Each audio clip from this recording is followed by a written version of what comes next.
नमस्कार दोस्तों, आपका स्वागत है मोटिवेशन मोमेंटम चैनल पर। आज हम एक ऐतिहासिक कहानी के साथ हैं जो हमारे समृद्धि और धरोहर का हिस्सा है, रामायण। यह कहानी हमें नैतिकता, धर्म और प्रेम के अद्वितीय सिद्धांतों का बोझग्राही करती है। तो बिना किसी देरी के चलिए शुरू करते हैं रामायण की इस महाकाव्यिक कहानी का सफर। बालकांड। रामायण की कहानी वाल्मीकि ऋषि द्वारा लिखी गई है। राजा दशरथ अयोध्या के राजा थे और उनकी 3 पत्नियां थीं, कौसल्या, कैकेयी और सुमित्रा। वह विशेष रूप से कौसल्या के पुत्र राम को बहुत अधिक प्रिय थे। दशरथ ने राम को अपने पुत्र के रूप में राजा बनाने का निर्णय किया, लेकिन कैकेयी ने उनसे 2 वरों का अनुरोध किया और राम को वनवास भेजने का विचार किया। दशरथ ने अपने वचन का पालन करते हुए राम, लक्ष्मण और सीता को वनवास भेज दिया। अयोध्याकांड। राम, लक्ष्मण और सीता वनवास में अपने जीवन का आगाज करते हैं।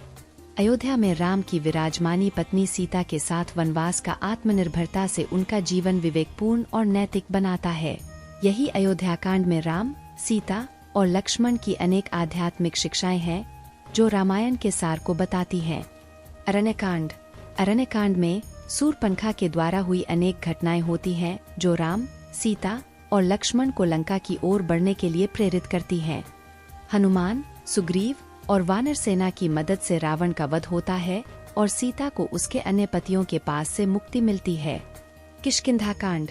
राम और लक्ष्मण द्वारा उपजीवित होने वाले सुग्रीव की मदद करने के बाद हनुमान की मदद से वानर सेना संगठित की जाती है। हनुमान की सहायता से राम, सीता का पति होने के रूप में स्थानीय राजा बलि की मृत्यु करते हैं और सुग्रीव को राजा बनाते हैं। अब वानर सेना लंका की ओर बढ़ने के लिए तैयार होती है। सुना देते हैं कि वन में राम, लक्ष्मण और हनुमान की मार्गदर्शन में वानर सेना लंका की ओर बढ़ती है, जहां सीता को रावण ने अपहरण किया है। हनुमान की मदद से राम और लक्ष्मण लंका पहुंचते हैं और युद्ध के बाद रावण का वध करते हैं। सीता सुरक्षित रूप से लौटती है, लेकिन वह एक अग्नि परीक्षा के बाद राम के पास वापस नहीं जा सकती है। राम राज्याभिषेक। रावण का वध करने के बाद राम, सीता और लक्ष्मण अयोध्या वापस लौटते हैं। यहाँ राम को राजा बनाने के लिए राज्याभिषेक किया जाता है और वह एक न्यायप्रिय राजा के रूप में अपने प्रजा की सेवा करते हैं। उत्तरकांड।